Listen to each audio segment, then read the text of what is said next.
Do you know who the second most drugged population in the United States is? I'll give you a hint. The first is the elderly population. Second is our kids, children, pediatrics. They are the second most drugged population in the United States. That is horrible. That's extremely terrifying news. So right now, about 1 in 3 kids is on prescription medications that they are supposed to be taking every single day till the end of their life. That is not okay. First of all, drugs, as you probably are well aware, are not the solution. They don't actually fix anything. They're there to suppress symptoms and basically suppress enzymatic action. They don't actually cure the body. They hide things, they stuff it down, they toxify the body, they break things down and they hide it so that the problem is bigger and bigger and bigger behind the scenes until it starts affecting other things. And then plus the medications just affect everything else. So the big thing though to take home is that this is how sick our children are right now. They're old people, an elderly population. That makes sense that they would be the ones with the health problems. Kids, that does not make sense.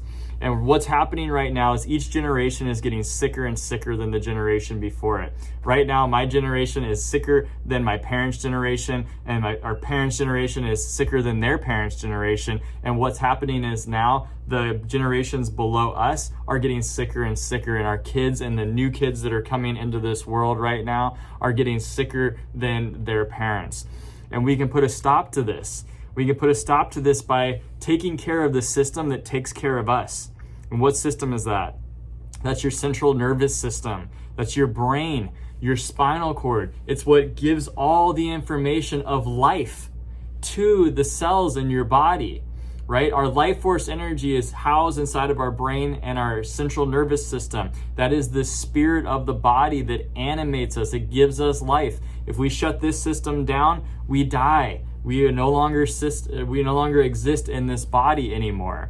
The body just starts to decompose. So we need to make sure that the life force energy inside of our nervous system gets out to the body, and it goes to every cell.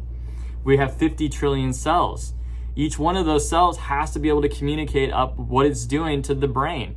Otherwise, it's yelling and yelling, but the brain doesn't hear, and so it starts to make mistakes, and it starts to break down, and then tissues start to become damaged, and whatever tissues are there, whether that's the spleen, the pancreas, the digestive tract, the brain itself is affected if it can't communicate back and forth to the body. And then now you can start having ADHD, autism, disconnects of the body. The ability for the body to detox toxins out is driven by the brain health, right? Your lymphatic system, your immune system, all of this is connected to the brain. So if your kids are getting sicker, if you're noticing that they're having digestive problems, they're having pain. Kids aren't supposed to have pain. Back pain, neck pain, headaches, none of these things are normal. They're not supposed to have that. If they're wetting the bed beyond the age 5, if they're going through hyperactive displays of too much emotions, too little emotions, that they're depressed, that they have anxiety, there's just such a wide range of things that these kids are experiencing right now that is not okay. And you have to get them checked. Now, I insist that you get them checked.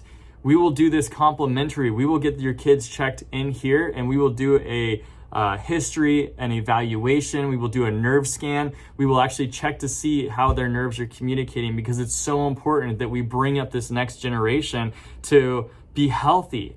Because what happens when you have a sick kid and they grow up into an adult? Are they going to be a healthy adult?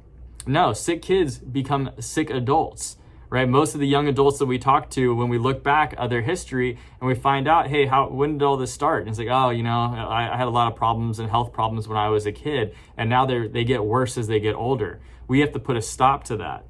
And we put a stop to that by checking kids early. We check infants days after they are born. Sometimes we'll go to the hospital if mom lets us and wants us to, and we'll drop everything and we'll be there so that we can get that baby checked right when it comes out, because it's that important. The first subluxation or nerve interference can happen during a tough delivery. So why not get the baby checked immediately? starting them off right, getting them well adjusted. It gives them the best chance in life to be connected up to that system that gives us life and gives our bodies life and gives us health. So we are so passionate about this. I get fired up when I think about it, because this is our future generation. This is what's going to happen to this planet. Do we want it to just continue with the way that it's been going? No, it's our job as adults to take care of the kids, and as well as take care of our families and our family units. So if you understand how important this is, of taking care of the one system that does govern how everything else is controlled, and it has the potential to improve health to a degree that nothing else can, then you've got to be getting your family checked. You've got to get your husband, your wife, whoever has not getting care needs to get in today, so that they can get their spines checked, so that we can make sure that they can live life without subluxation and nerve interference. So I love you guys. I hope that you are receiving what I'm sharing, so that we can raise up the next generation to live healthier than we lived this generation.